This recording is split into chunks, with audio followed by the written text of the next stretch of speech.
Olá, meus amigos, sejam mais uma vez todos muito bem-vindos. Vamos para mais um encontro nesse nosso curso do Dedicação Delta, esse curso em que a gente está fazendo uma ampla revisão aqui de temas de direito penal, com foco nos concursos das carreiras policiais. Esse é o nosso quinto e, portanto, penúltimo encontro nesse nosso curso aqui intensivo de 6 encontros. Nós tivemos 3 primeiros encontros para tratarmos de temas relacionados à parte geral, os 3 encontros subsequentes para tratarmos de temas de parte especial, e como eu já havia salientado nos encontros anteriores, nós selecionamos aqui, meus amigos, aqueles crimes de maior incidência, aqueles crimes que são recorrentes, aqueles crimes que são extremamente importantes, sobretudo em provas de delegado, né?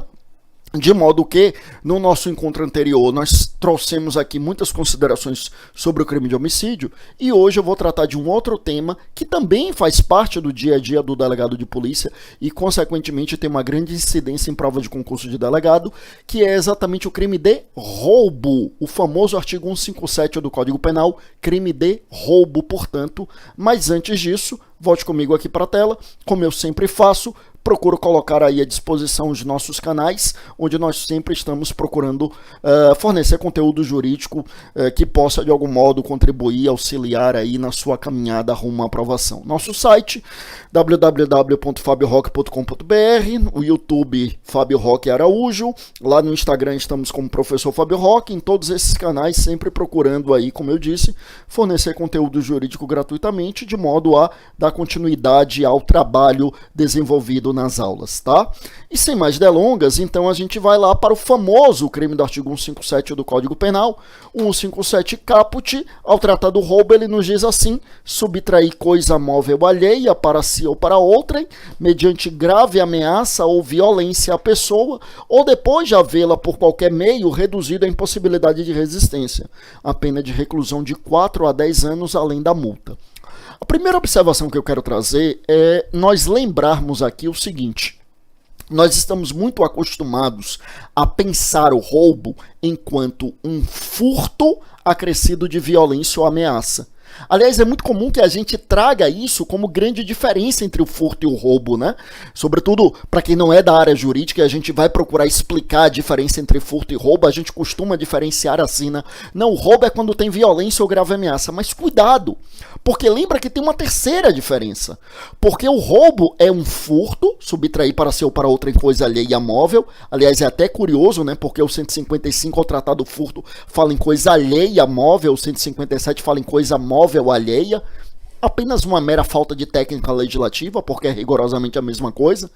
Mas veja que o roubo, então, ele é um furto mais violência ou grave ameaça, ou a redução da vítima em possibilidade de resistência, é o que diz aqui o artigo 157 em seu caput, que eu acabei de ler.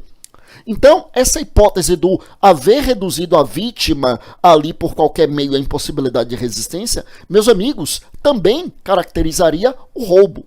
Um bom exemplo disso, e que já foi perguntado inúmeras vezes em prova de concurso, é o golpe, né, conhecido nacionalmente como Boa Noite Cinderela. Foi o nome que se deu ao golpe em que se colocava droga na bebida da pessoa e a pessoa pagava e o outro ia lá e pegava os pertences daquela pessoa que estava desacordada. Isso não é furto, isso é roubo. Isso também não é estelionato porque enganou a vítima, não, isso é roubo. Por que isso é roubo? Tecnicamente falando, não houve violência, embora, né, colocou droga ali, ofendeu a saúde da pessoa, mas quando a legislação penal utiliza a expressão violência, está se referindo à violência física, violência propriamente dito.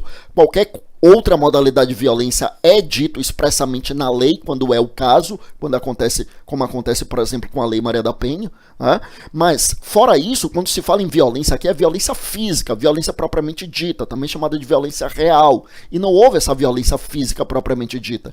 Também não houve a grave ameaça, né? Mas houve aqui a redução da vítima, a impossibilidade de resistência. Por isso, meus amigos, que, como eu dizia, se trata realmente de crime de roubo, não é furto, não é estelionato, é roubo, tá? Bom, aí, como a gente sempre faz aqui quando a gente está analisando os crimes em espécie, quem nos acompanha aqui nesse curso já sabe, porque a gente já fez isso no nosso último encontro quando a gente trouxe o crime de homicídio, cabe-nos aqui a análise do tipo penal. Cabe-nos aqui esquadrinhar o tipo penal. Cabe-nos aqui analisar em minúcias o tipo penal, analisar detalhadamente o tipo penal, esquadrinharmos e irmos ali aos escaninhos do tipo penal. Analisando aqui os seus elementos, como nós já sabemos, a começar pela análise dos sujeitos, meus amigos. Vamos lembrar aqui como é que se faz análise de tipo penal. Então, primeiro, analisar o sujeito ativo do tipo penal. Sujeito ativo significa dizer quem é que pode praticar esse crime. E aí a gente lembra que assim como acontece com o homicídio, eu estou me reportando ao homicídio porque o homicídio é um crime sobre o qual a gente falou no nosso encontro anterior. Então, assim como acontece com o homicídio, aqui no roubo nós também temos aquilo que a gente chama em doutrina de crime comum. Lembre que crime comum é aquele crime que pode ser praticado por qualquer pessoa, não se exige nenhuma qualidade especial do sujeito ativo. Então qualquer um pode praticar o crime de roubo. Trata-se, portanto, de crime comum, tá? Que é, como a gente sabe, a larga maioria dos casos, né? Os crimes próprios e crimes de mão própria constituem exceção. A grande maioria dos crimes é constituída de crimes comuns, ou seja, crimes que podem ser praticados por qualquer pessoa, não se exige nenhuma qualidade especial do sujeito ativo. Avance comigo mais um pouco, olha só. Aí nós temos a questão dos sujeitos passivos no plural. Meus amigos, sujeito passivo direto, que é a vítima, e o sujeito passivo indireto. Indireto é sempre o Estado, a gente já disse isso. Ele é chamado também de sujeito passivo, sujeito passivo constante, sujeito passivo mediato, sujeito passivo formal, é sempre o Estado, tá? Só que aí, para falar do sujeito passivo direto, primeiro eu vou pular aqui para a gente falar do objeto jurídico. Né? Lembra que o próximo tópico aqui são os objetos do tipo penal, em que a gente analisa o objeto jurídico e o objeto material do tipo penal, tá? Aí, avance comigo aqui para o seguinte, veja bem. Por que eu vou dar esse pulo aqui? Porque lembra que o sujeito passivo direto é o titular do bem jurídico. Então a gente tem objeto jurídico, que é o bem jurídico que se pretende tutelar, e aí o titular do bem jurídico, meus amigos, né, é o titular do bem jurídico que é lesionado ou exposto a um perigo de lesão, é que vem a ser o sujeito passivo direto, né? Quer dizer, a vítima, como a gente diz no processo penal, o ofendido, como a gente diz também lá no processo penal. Então, primeiro a gente identifica o objeto jurídico, e a partir do objeto jurídico a gente vai dizer que é um sujeito passivo direto. E aí, sobre o objeto jurídico, é importante a gente lembrar um detalhe importante. Claro que nós sabemos que o crime de roubo ele está entre os crimes contra o patrimônio, né? Aliás, é um dos casos mais proeminentes de crimes contra o patrimônio. Crimes contra o patrimônio que vão do artigo 155, que é o furto, até o artigo 180, que é a receptação. Aí depois a gente tem outros 3 artigos, né? 181, 2 e 3, que são as disposições finais sobre crimes contra o patrimônio. Mas crime, propriamente dito, vai até o 180, que é a receptação. Indubitavelmente, como eu dizia, um dos crimes mais proeminentes aqui é, claro, o roubo, né? E provavelmente aquele crime que mais é cobrado em prova de concurso entre os crimes contra o patrimônio, disputando de perto com o crime de furto, é verdade, né? Furto e roubo disputando ali a primazia, e aí depois vem os outros, né? Aí vem estelionato, aí para crime federal aí vem apropriação indébita previdenciária, mas indubitavelmente furto e roubo disputando a primazia, e muito provavelmente o roubo na liderança no que se refere à cobrança em concurso público de crimes contra o patrimônio. E claro que eu optei por falar de roubo, porque ao falar de roubo, a gente acaba tratando muitos temas que dizem respeito ao furto também, né? E aí, é justamente sobre isso que eu quero trazer aqui. A gente sabe, como eu dizia, que o roubo está no catálogo dos crimes contra o patrimônio, sem dúvida. Todavia, meus amigos, a gente não vai poder dizer que o objeto jurídico é apenas o patrimônio. Porque o roubo é um desses crimes que a gente chama doutrinariamente de crime pluriofensivo. Crime pluriofensivo é aquele que tem mais de um objeto jurídico. Ou seja, o tipo penal protege mais de um bem jurídico. E, consequentemente, meus amigos, é importante lembrar que a prática da conduta ofende mais de um bem jurídico, né? Quando você pratica o crime, você lesiona mais de um bem jurídico, você expõe mais de um bem jurídico a perigo, ou lesiona ou expõe a perigo de lesão, a depender do tipo de crime. Aqui você lesiona, né? Então, crime pluriofensivo é exatamente isso. O tipo penal protege mais de um bem jurídico. E quando você consuma o crime, você ofende mais de um bem jurídico. Por isso o nome pluriofensivo. Então veja, por exemplo, que no roubo, o bem jurídico tutelado no tipo penal não é só o patrimônio, mas é também a integridade física, é também a liberdade individual. Porque o crime se pratica mediante violência, ofendendo a integridade física da vítima, ou mediante grave ameaça ou redução da vítima em possibilidade de resistência, e nos dois casos você ofende a liberdade individual do sujeito. Então, qual é o bem jurídico tutelado no roubo? Não é apenas o patrimônio, embora topograficamente ele esteja no catálogo dos crimes contra o patrimônio. Está, eu repito, topograficamente no catálogo dos crimes contra o patrimônio, mas como sujeito passivo direto, mas como objeto jurídico, além do patrimônio, nós temos a integridade física do sujeito e também a liberdade individual dele. Avance comigo aqui mais um pouco, olha só. Aí, meus amigos, então, com isso, a gente chega aqui à conclusão, quem é o sujeito passivo direto?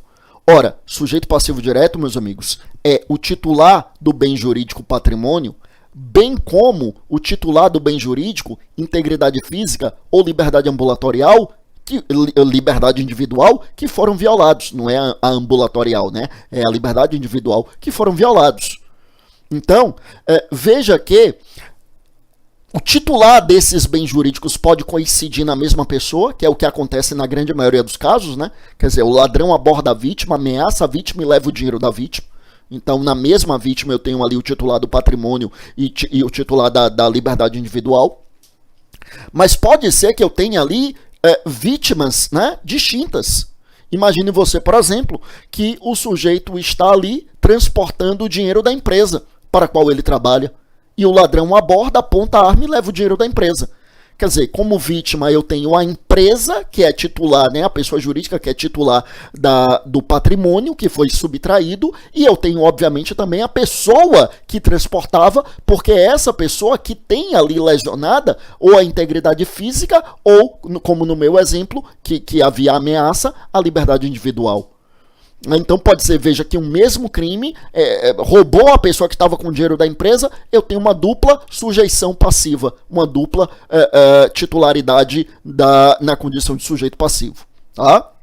Então o sujeito passivo direto, eu repito, é o titular do bem jurídico, tanto o titular do bem jurídico patrimônio, quanto o titular do bem jurídico integridade física ou liberdade individual, que como a gente procurou trazer por intermédio desse exemplo, podem ou não coincidir. Tá? Aí veja que nós temos aí a questão do sujeito passivo indireto, que a gente já disse que é sempre o Estado. Objeto jurídico é isso que a gente acabou de dizer, né? Quer dizer, é a liberdade individual ou a integridade física acompanhada também do patrimônio. E aí, meus amigos, nós temos então o objeto material. Objeto material, como nós sabemos, é a pessoa ou a coisa sobre a qual recai a conduta criminosa. E aí é interessante porque a gente precisa lembrar que no homicídio sobre o qual a gente já falou no nosso encontro anterior, nós sabemos que a conduta criminosa recai exclusivamente contra a pessoa, né? Quer dizer, a conduta criminosa é o verbo matar. A conduta é descrita no verbo, né? E lá no 121 é matar alguém. Então a conduta é matar e quem mata, mata alguém. Então a conduta principal que é matar recai sobre alguém. Objeto material é a pessoa, é esse alguém que foi morto, tá? Isso lá no homicídio. Se a gente fosse para o furto, no 155, subtrair para si ou para outra em coisa alheia móvel, o objeto material seria apenas a coisa móvel subtraída. Mas aqui no roubo, a gente tem, da mesma forma que a gente tem mais de um bem jurídico, a gente tem mais de um objeto jurídico, consequentemente, né? A gente tem mais de um objeto material. Porque aqui, meus amigos, veja que a conduta criminosa recai sobre a pessoa e a coisa. Quer dizer, eu emprego a violência contra a pessoa, ou a grave ameaça contra a pessoa, ou eu reduzo a pessoa à impossibilidade de resistência, e aí eu subtraio a coisa. Então o objeto material é a pessoa e a coisa. Tanto a pessoa quanto a coisa eu tenho como objeto material do crime. Tá bom? Volta comigo para a tela, meus amigos. Vejam só. Que mais? Sobre objeto material, né? Sobre a coisa alheia móvel, lembrar que o direito penal ele trabalha com um conceito natural de mobilidade, tá? Então qualquer coisa passível de remoção para nós no direito penal será considerado coisa móvel, tá? Não importa aquelas ficções jurídicas lá do direito civil, não importa saber se é uma coisa que foi adquirida com o registro lá no imobiliário, se foi adquirido com a tradição, pra gente pouco importa. É passível de remoção, é passível de mobilidade, é considerado coisa móvel, tá? Bom, meus amigos, o que é que nós temos aqui? Ademais, a gente tem então aqui o núcleo do tipo penal, que é o verbo subtrair. Núcleo do tipo penal, que é o verbo, eu repito, subtrair, tá? Então, núcleo nós sabemos é o verbo, e aqui, como eu disse, é o verbo subtrair, tá bom? Maravilha, meus amigos. Que mais? Olha só. Aí, nós temos, então, a questão do elemento subjetivo. Lembre que o elemento subjetivo aqui é o dolo. Elemento subjetivo aqui é o dolo. E não há, meus amigos, previsão de modalidade culposa. Claro, né? Não é nem razoável a gente imaginar um crime de roubo com a modalidade culposa, mas eu aproveito o ensejo para te lembrar o seguinte. Entre os crimes contra o patrimônio, o único que possui previsão de modalidade culposa é a receptação. Então não tem modalidade culposa no furto, no roubo, na extorsão mediante sequestro, na apropriação indébita previdenciária, no estelionato. Nada disso, só tem modalidade culposa na receptação. Então na receptação, né, recepcionei ali um bem que é produto de crime.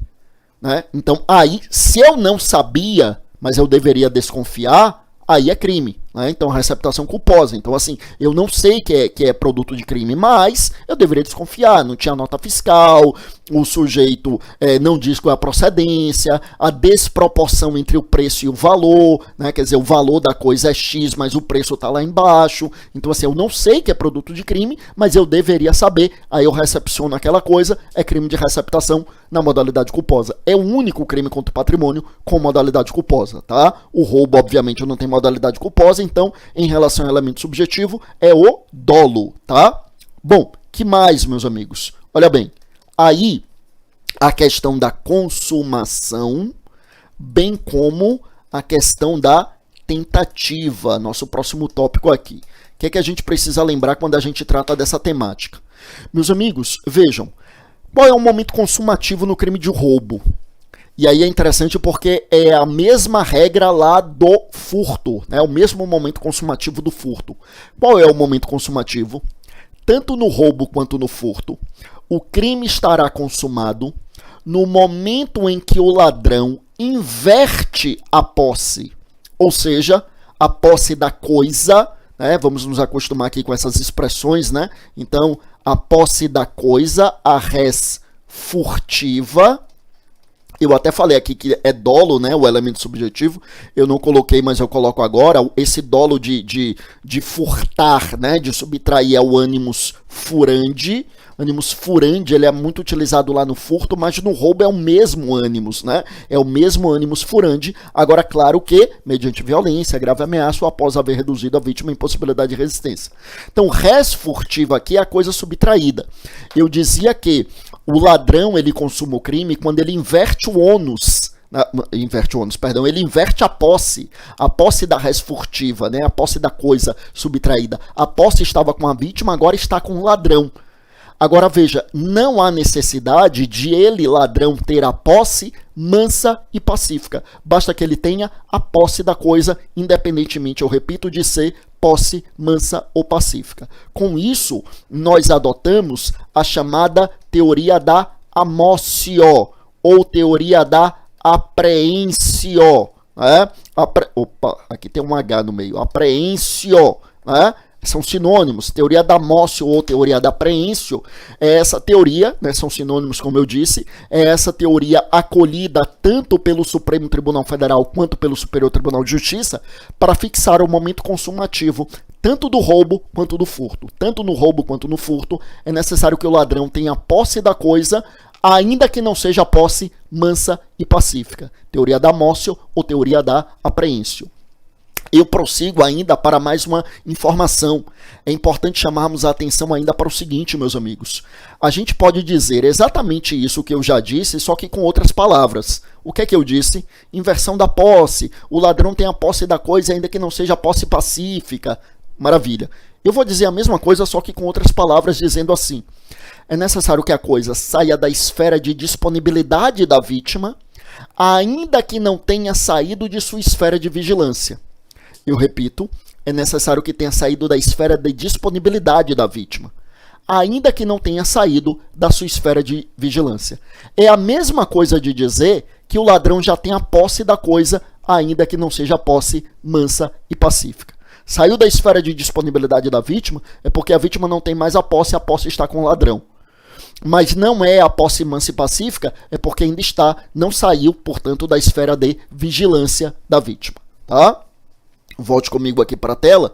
E aí a questão da tentativa é apenas para sabermos se cabe ou não tentativa no tipo penal. E no caso do roubo está muito evidenciado. Sim, é possível falarmos em crime de roubo tentado. É possível sim falarmos na tentativa, tá? Eu sigo aqui com vocês e é o seguinte.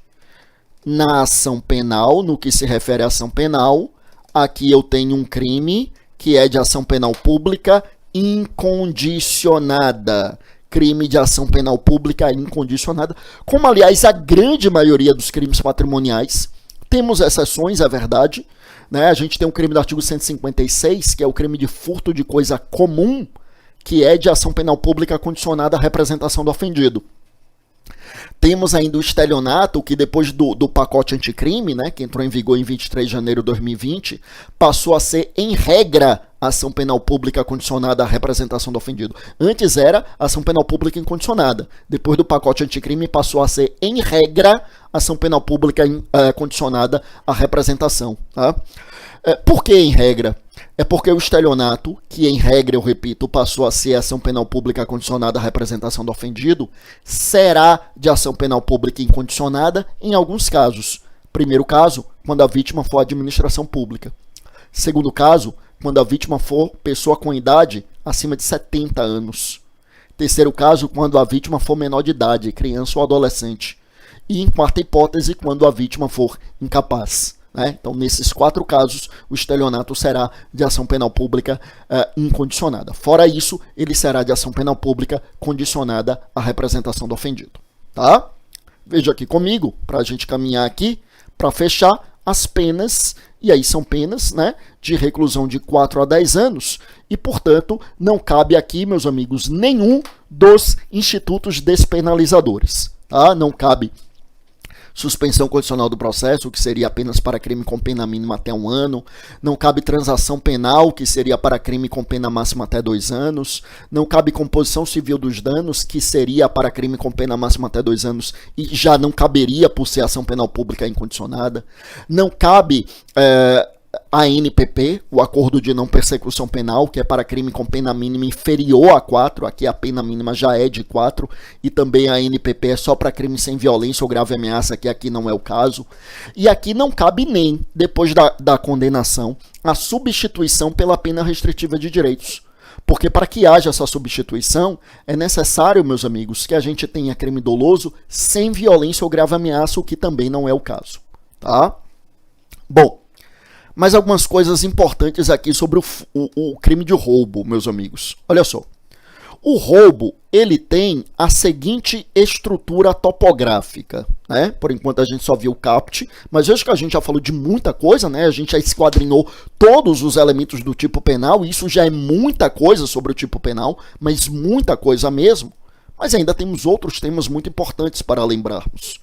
Primeiro, lembrar aqui, meus amigos, né, que no 157, a gente vai ter a seguinte estrutura.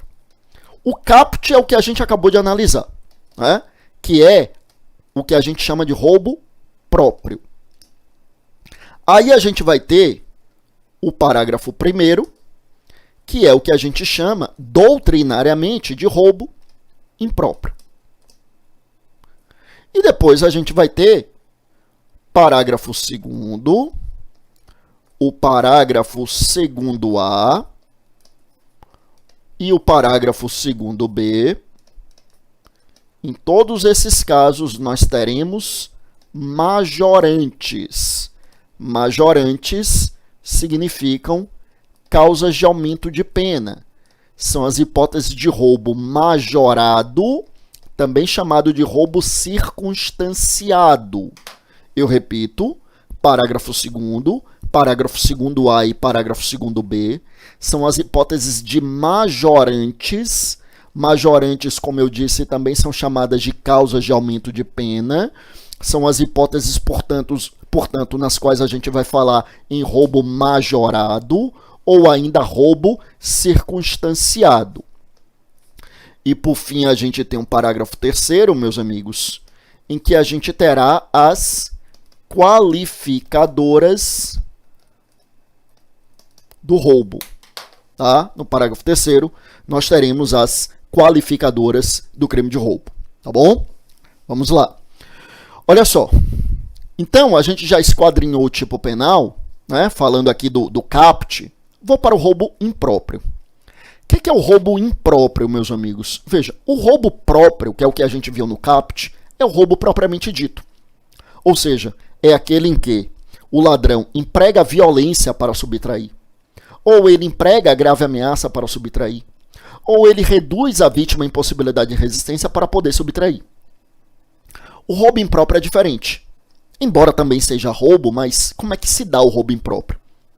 No roubo impróprio, o ladrão inicia uma subtração sem violência ou grave ameaça. O ladrão, eu repito, inicia uma subtração sem violência ou grave ameaça.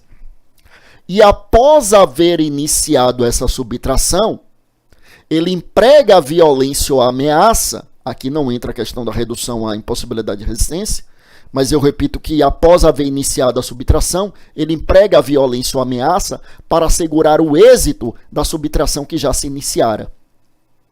Então, por exemplo, o sujeito ingressa em uma residência e aí ele está lá pegando, ele sabe que não tem ninguém, ele vai praticar furto, ele vai pegar os bens e vai sair.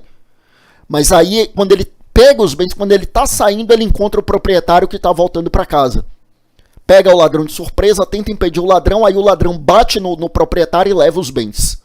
Isso é roubo, mas tecnicamente é chamado de roubo impróprio. Por quê? Porque ele havia iniciado uma subtração sem violência, sem ameaça, sem redução à impossibilidade de resistência, e depois de haver iniciado a subtração, aí ele emprega a violência ou a ameaça para assegurar o êxito da subtração que se iniciara.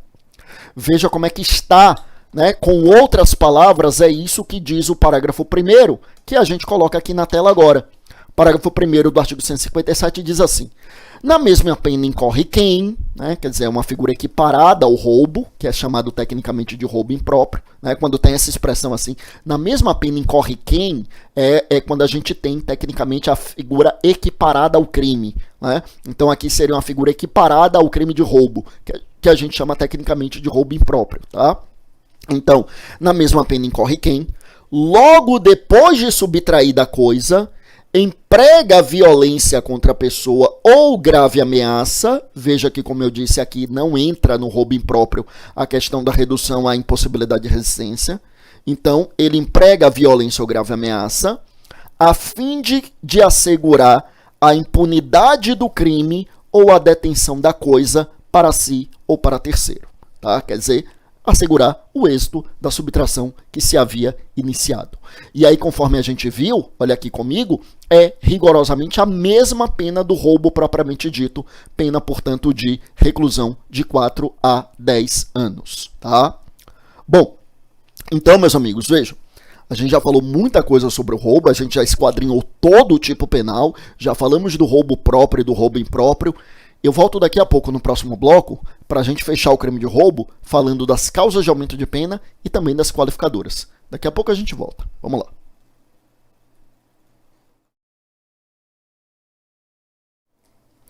Ok, meus amigos, olha só, volta comigo aqui para a tela. Falávamos exatamente aqui do roubo e eu dizia, deixa-me voltar aqui só um pouquinho, lá na questão topográfica aqui do tipo penal, pronto, nessa tela aí. Olha só, eu dizia então que já tínhamos falado então do CAPT, esquadrinhando todos os elementos do tipo penal, o que aparece nessa tela aí, todos esses elementos nós já analisamos de forma minuciosa.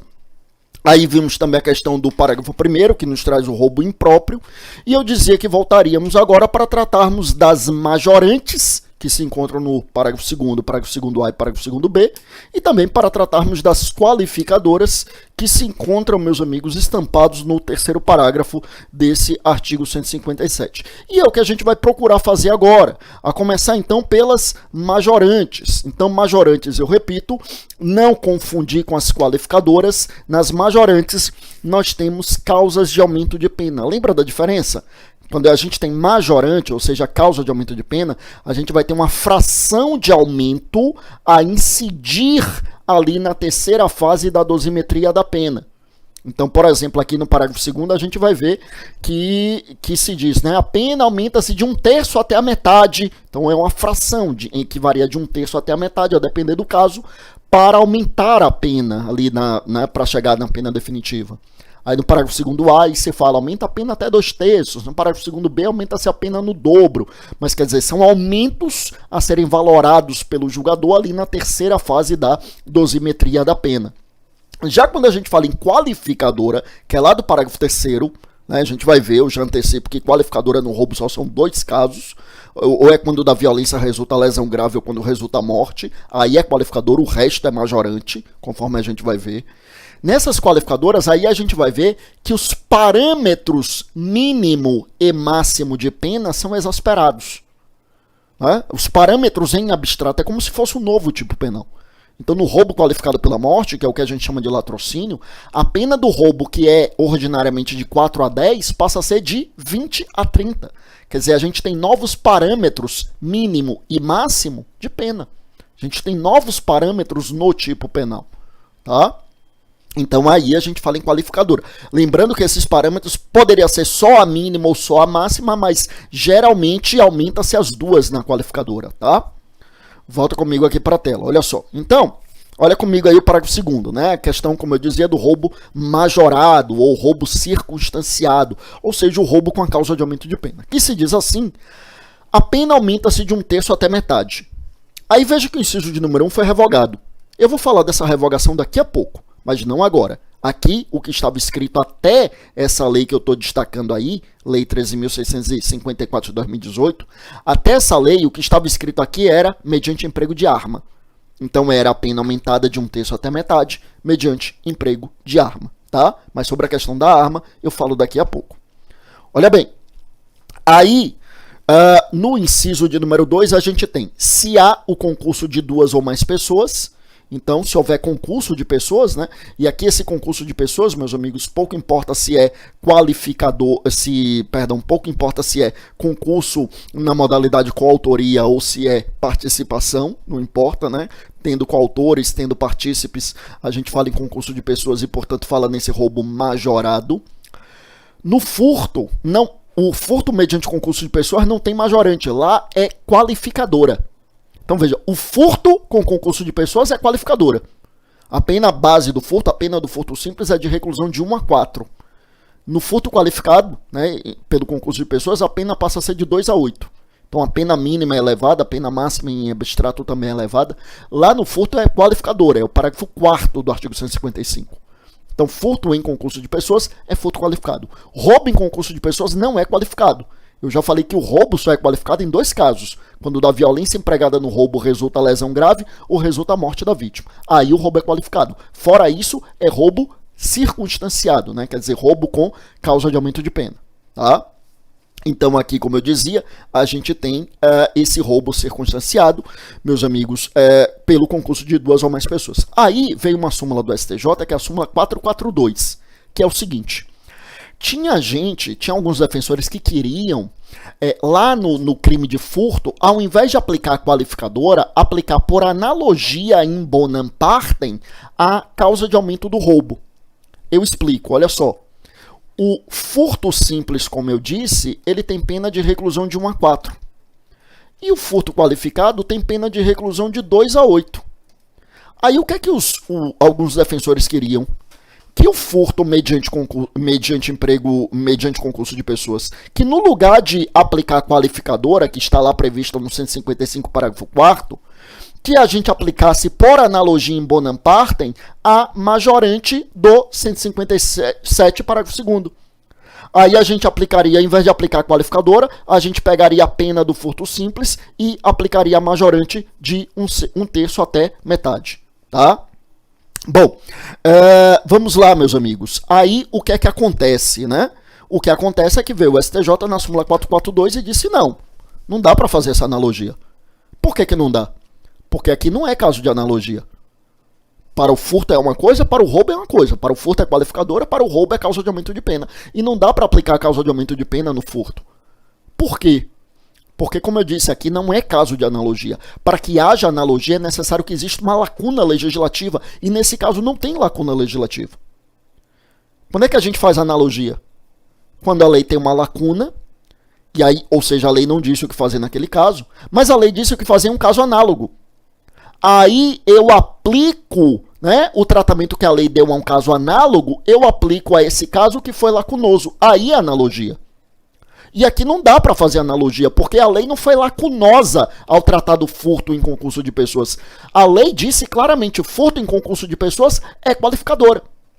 Então, se o furto é em concurso de pessoas, é furto qualificado. Se o roubo é em concurso de pessoas, aplica-se a causa de aumento de pena. E não dá para aplicar essa causa de aumento de pena por analogia lá no furto, tá? Súmula do STJ.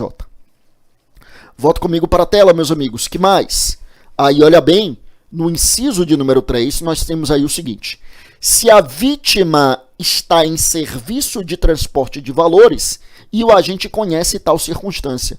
Eu até citava como exemplo aqui, né, no bloco anterior, a situação da pessoa estar em serviço de transporte de valores, né, porque aí eu dizia que a vítima, nesse caso, é não apenas, né, a empresa que é proprietária dos valores, mas também a pessoa que é submetida ali à violência, à ameaça, né. Então aqui, veja que seria também uma causa de aumento de pena, né, seria um roubo circunstanciado, mas é muito importante que a gente lembre, meus amigos, que isso só se realmente o agente souber dessa condição de transportador de valores da vítima, tá?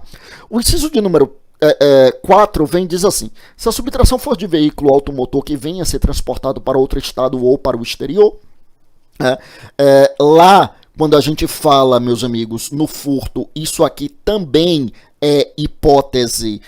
Isso aqui, eu repito, também é hipótese de furto qualificado. Ou seja, né, assim como acontece no concurso de pessoas,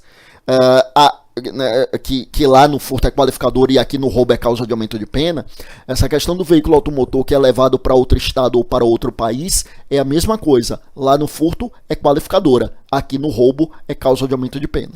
Tá? Bom, aí, meus amigos, no inciso de número 5 diz aí, né? Se o agente mantém a vítima em seu poder, restringindo sua liberdade. Quero que você tome cuidado, porque esse inciso 5 aqui é a única hipótese do parágrafo 2º que constitui crime hediondo, né? Crime hediondo, tá? Está lá no rol dos crimes hediondos.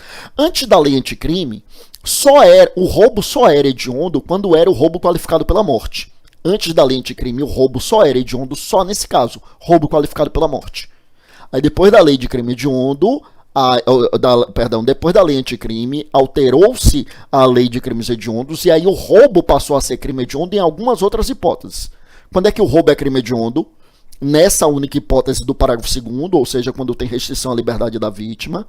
Aí na hipótese do parágrafo 2º e o primeiro inciso do parágrafo 2º-B, ou melhor, na hipótese do não é o roubo mediante emprego de arma de fogo de uso permitido ou emprego de arma de fogo de uso proibido ou restrito, e também será hediondo quando é qualificado pela lesão corporal grave, e a última hipótese, que é o que já existia, que é o roubo qualificado pela morte, né? Bom, então aqui no parágrafo 2º, aí, única hipótese de causa de aumento que constitui crime hediondo, né? Do parágrafo 2º, a única hipótese é essa, em que a vítima é mantida em poder do criminoso com a liberdade restrita. Então, por exemplo, amarrou a vítima, prendeu a vítima no porta-mala, amarrou a vítima no banheiro, né? Deixou a vítima amarrada. Então, todos esses casos aqui. Inciso de número 5 diz assim: se a subtração for de substâncias explosivas ou de acessórios que, conjunta ou isoladamente, possibilitem sua fabricação, montagem ou emprego. E no inciso de número 7, última causa de aumento do parágrafo 2º, se a violência ou grave ameaça é exercida com emprego de arma branca. Aí, sobre a questão da arma branca, a gente tem algumas questões. Olha bem. Lembra que eu falei que eu ia comentar aqui o inciso de número 1? Chegou a hora. Olha só, deixa eu até apagar essa tela aqui. Veja, antes o inciso de número 1 estava escrito causa de aumento com emprego de arma. Aí veio primeiro o STJ, lá nos anos 90, e editou a súmula 174, que dizia que arma de brinquedo também seria causa de aumento. E essa súmula era muito criticada porque, na verdade, o STJ estava fazendo uma analogia em Malam Partem. Ou seja, o STJ ele estava efetivamente considerando ali que, por óbvio, o brinquedo se equipararia a uma arma. Então, assim, ninguém nega que a arma de brinquedo ou qualquer simulacro de arma tem o mesmo poder de intimidação da arma. Ninguém nega. Até porque se a gente negasse isso, não seria grave ameaça e, consequentemente, não seria roubo. Quando a gente diz que é roubo, a gente já está reconhecendo esse poder de intimidação da arma de brinquedo, né? Dos artefatos que são simulacros de arma, né? Então tem poder de intimidação. Só que como a lei dizia emprego de arma, a gente não podia equiparar brinquedo à arma, porque isso era fazer analogia in Malam Partem. Isso era, eu repito, fazer analogia prejudicial ao réu, a chamada analogia in Malam Partem. Tá? O que acontece, meus amigos? Aí, por isso, né, como era fazer analogia prejudicial ao réu, como era fazer analogia em Malam Partem, aí a súmula 174 foi cancelada. Isso já tem 20 anos, foi em 2001, estamos em 2021, isso foi em 2001, já está cancelada há 20 anos, tá? Aí, o que acontece, então? O que acontece, então, é o seguinte.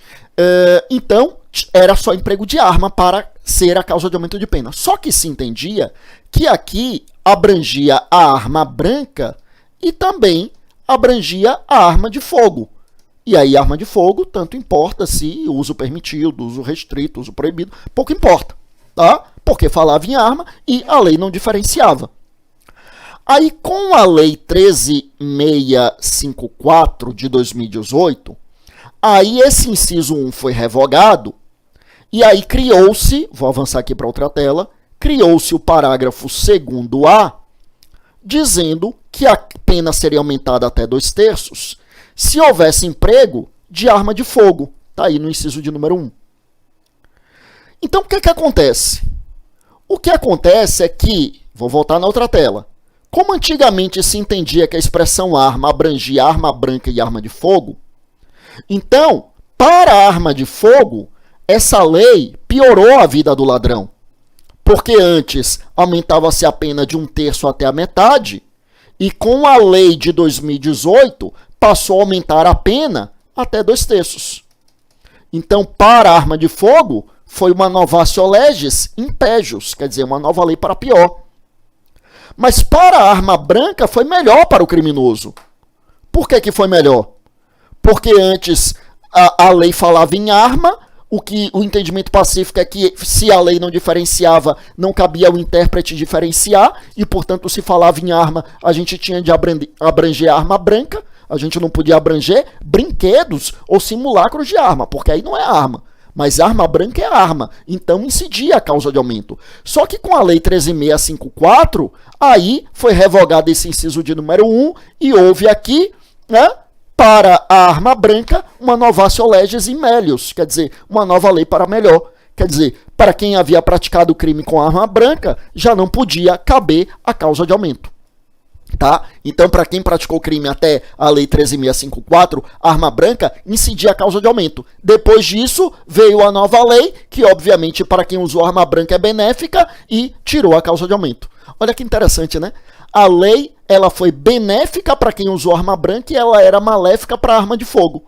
Porque para arma branca antes tinha causa de aumento e com a lei de 2018 deixou de ter. E para arma de fogo tinha a causa de aumento de 1/3 até a metade e com a lei de 2018 passou a ser aumento até 2/3. Então, piorou para quem usou arma de fogo, melhorou para quem usava arma branca. E só com a lei anticrime, veja aqui o inciso de número 7, é que a arma branca volta a ser causa de aumento de pena. veja que foi incluído aqui pela Lei 13.964 de 2019, que é a lei anticrime.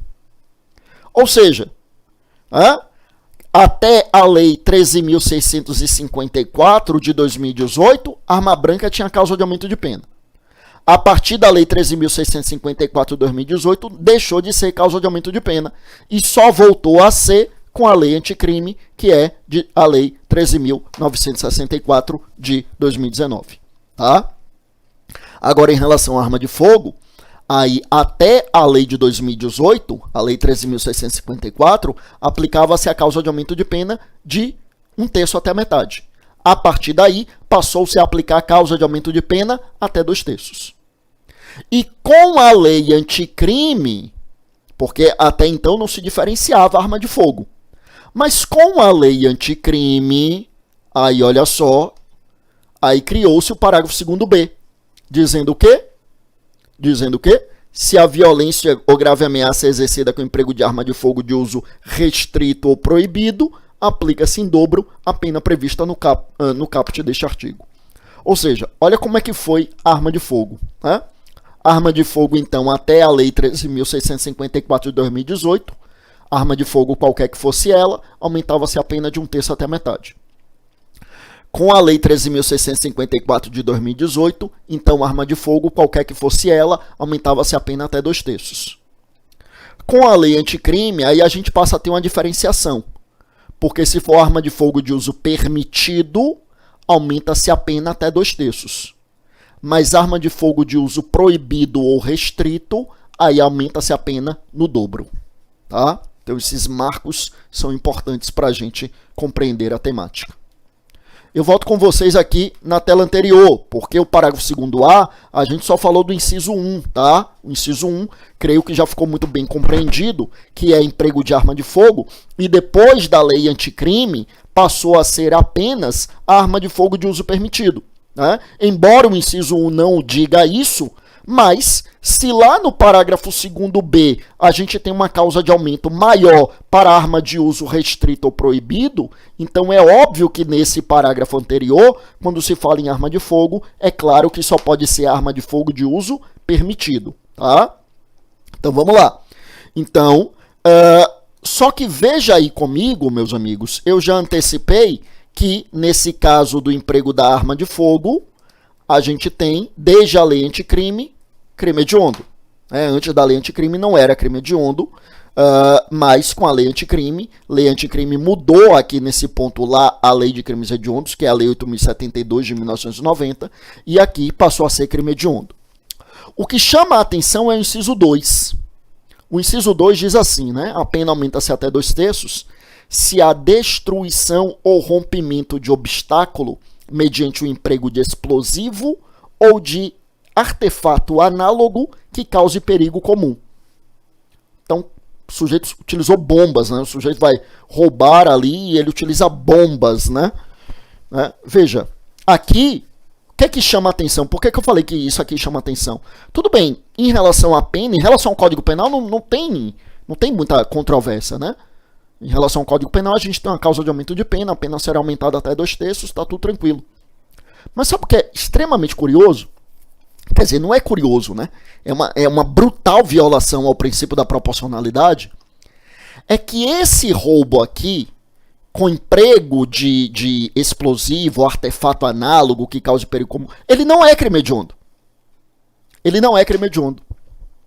Contudo, desde a lei anticrime, o furto com explosivo ou artefato análogo é crime hediondo.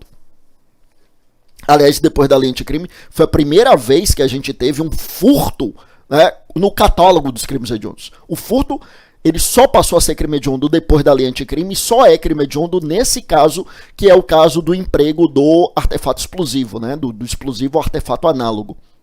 Aí olha que curioso, o furto nessas condições, né, então colocou a bomba no caixa eletrônico, e aí ele explodiu o caixa eletrônico para levar o dinheiro. Então assim, o furto com explosivo ou artefato análogo é crime hediondo. O roubo mediante emprego de explosivo ou artefato análogo não é crime hediondo. Parece-nos a toda evidência, como eu dizia, uma brutal violação ao princípio da proporcionalidade penal. Mas é assim que está pelo menos no momento aqui da nossa gravação, lá na nossa legislação. Vou avançar, meus amigos. Olha bem, aí eu já falei do parágrafo 2º-B, o parágrafo 2º-B também é crime hediondo, né? Bom, então vamos lá. Eu já tinha mencionado, né, que o roubo ele é crime hediondo em 5 situações, né? O roubo lá na majorante do parágrafo 2º, que é aquela única hipótese da restrição da liberdade. Na hipótese do parágrafo 2º, no caso do emprego do uso de arma de fogo, e não no caso do emprego de explosivo, curiosamente. Também na hipótese do parágrafo 2º-B, que é o emprego de arma de fogo de uso proibido ou restrito, e nas 2 hipóteses de qualificadoras que se encontram aqui no parágrafo 3º, que a gente sabe é o roubo qualificado pelo emprego da lesão grave ou o roubo qualificado pelo emprego da morte, né? Qualificado pela morte da vítima, né? Pelo emprego da morte não, né? Pelo resultado morte. Vamos lá. Então, parágrafo 3º, ele diz assim: se da violência resulta, inciso 1, lesão corporal grave, a pena é de reclusão de 7 a 18 anos e multa. É como eu dizia, né? Quando a gente tem aqui uma modalidade qualificada, veja como os parâmetros mínimo e máximo de pena são exasperados. Quer dizer, o roubo, ele tem pena de 4 a 10, mas o roubo aqui qualificado, aí ele é de 7 a 18 anos. Né? Quando é que a gente tem essa lesão grave? Naquelas hipóteses do artigo 129, parágrafo 1º e parágrafo 2º do Código Penal. Então, quando a lesão decorreu, o parágrafo 1º é o que a gente chama de lesão grave propriamente dita. O parágrafo 2º, a doutrina chama de lesão gravíssima, mas lembra comigo que na lei, no Código Penal, o nome é lesão grave também, né? Então, quando resulta incapacidade para as ocupações habituais por mais de 30 dias, aceleração do parto, deformidade permanente, perigo de vida, debilidade de membro, sentido ou função, a gravíssima não é a debilidade, é a perda do membro, sentido ou função, é a incapacidade permanente para o trabalho, enfim, né, não é a aceleração do parto, é o aborto, né? Então, são hipóteses de lesão grave e, veja, chamo sua atenção para o fato de que esses 2 resultados, a lesão grave e a morte, eles precisam resultar da violência, tá? A gente não tem essa qualificadora quando esses resultados são provenientes da grave ameaça. Aí eu posso ter alguma outra coisa. Empregou grave ameaça, a vítima teve um ataque cardíaco e morreu. Eu posso ter aí outra coisa, mas não é latrocínio. Eu posso ter um roubo em concurso aí com um homicídio culposo, talvez. Mas não é latrocínio. Para que seja latrocínio, né, ou seja, para que seja um roubo qualificado pela morte, é necessário que a morte resulte da violência. Da violência e não da grave ameaça, tá? Ou da redução da vítima em impossibilidade de resistência, né? Tem que ser da violência. E aí, o inciso 2, né, resulta a morte, aí a pena é de reclusão de 20 a 30 anos e multa. Claro que aqui, os 2 casos aqui da qualificadora são considerados crime hediondo. Só chamo sua atenção para o fato de que a lei de crimes hediondos não utiliza mais a expressão latrocínio. O Código Penal nunca usou, né? O Código Penal sempre trouxe assim, o roubo qualificado pela morte. Mas a lei de crimes hediondos utilizava a expressão latrocínio, expressão que não está mais na nossa lei de crimes hediondos, depois da reforma promovida pelo nosso pacote anticrime, tá? Algumas observações sobre esse latrocínio. Eu quero lembrar aqui com vocês 2 entendimentos sumulados pelo Supremo Tribunal Federal. Súmulas do Supremo de número 603 e 610, ambas Supremo Tribunal Federal. Primeiro, súmula 603. Súmula 603 é aquela que nos diz, né, súmula 603 é aquela que nos diz que o latrocínio não vai a júri.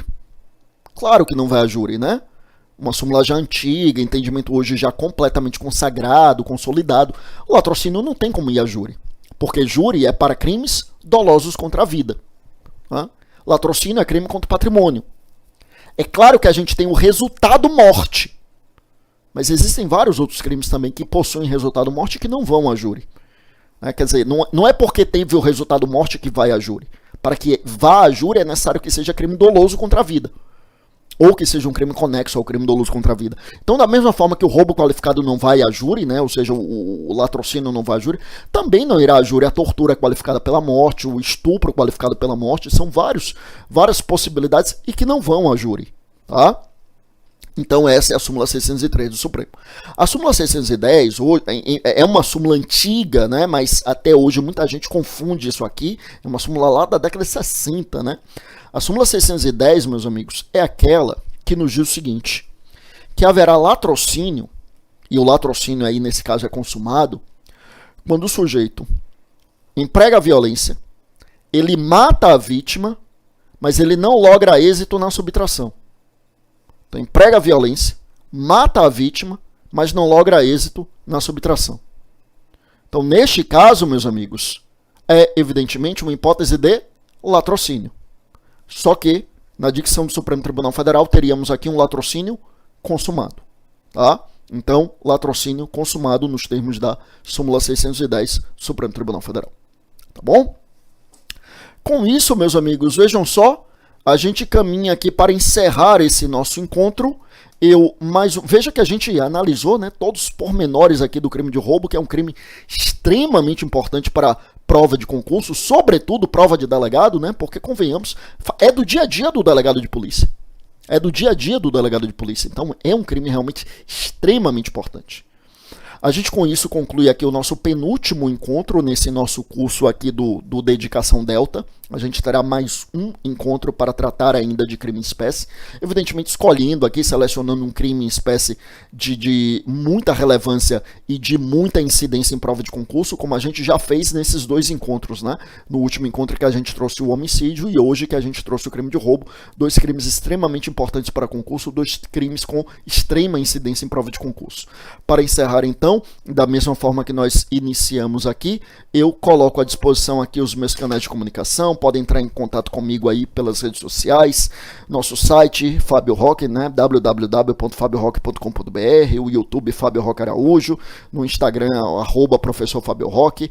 No que puder ajudar, meus amigos, nós nos encontramos inteiramente à disposição. Foi um grande prazer mais uma vez. Fiquem com Deus, até a próxima, bons estudos.